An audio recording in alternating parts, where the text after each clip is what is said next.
Hello, we are Group 8 Otter Support Squad. Members consist of Andrew, myself, Brandon, and Chelsea. So for the introduction, the prompt statement. Otters are high maintenance species that require lots of supervision, care, and attention.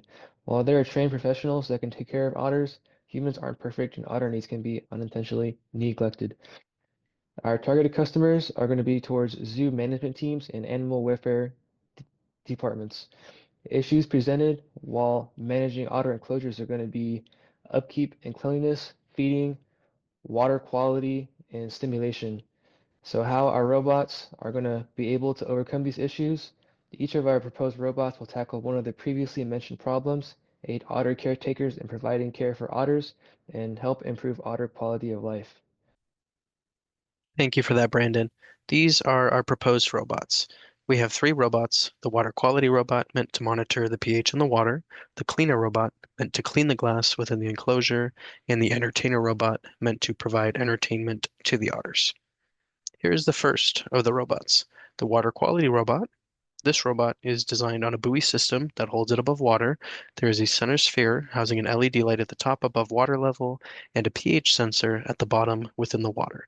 The pH sensor activates the LED light when the pH is sensed outside of the designated range 7.2 to 8.3. The second proposed robot is going to be a cleaner robot. What this robot is sort of a whale-shaped robot, but at the end of it, as you see, there's a squeegee.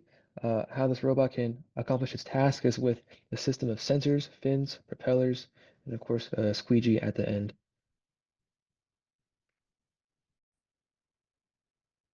The next robot we will present is the entertainer robot. This robot is built with three propellers on the left, right, and back of the robot. This will give the robot optimum maneuverability, allowing it to play with the otters similar to the way that they play with each other. This robot includes 6 sensors, one on the top, bottom, left, right, front, and the back. This allows for a more accurate sensor reading for when an otter is nearby, which increases engagement. There is one main sensor which will be located at the top of the robot that has a red LED. The LED also serves as a battery life. When it comes on, that means it needs a new battery. To preserve battery life, the robot will free float when there are no otters within the 2-foot radius. Once an otter is detected, the propellers will turn on, the toy ball will drop, and the robot will use the sensors to locate which side the otter is on so it can run from the otter, allowing it to chase the ball. Next, we're going to move on to robot collaboration. The first robot we're going to talk about is the cleaner robot. It is meant to move in a motion that provides clean glass at all times. This robot moves around using propellers that are located on the vertical adjustment fins. The squeegee located at the top allows the robot to wipe the glass as it moves. Moving on to the water quality robot. This robot is a free floating buoy. It is equipped with 4 spherical buoys on each side. It floats at the surface of the water where it reads the pH of the water. Once the pH is outside of the range of 7.2 and 8.3, the LED will light up. Lastly, the entertainer robot is built with 3 propellers, one on the right, left, and back of the robot, to allow the robot to maneuver in a game of cat and mouse with the otters. It is equipped with sensors that allow the robot to detect an otter in a 2-foot radius, where it will then drop a toy ball from the bottom and run from the otter. In relation to the proposed robots, here are the closest competitors and why they aren't a better solution to our proposed robots. So first, the manual underwater drone. It provides less stimulation. There's no object attached to string to chase. It requires more human input.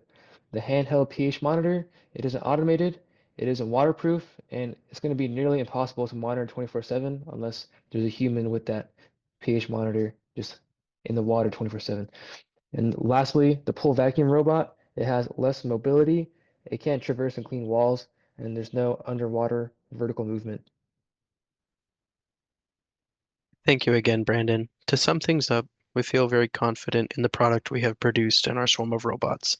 They will be crucial in supporting otters and easing the load on the consumer or their caretakers, whoever consumes our product. Currently, there is no other competitor for our robots, and we are confident that they will get the job done. Thank you for your time.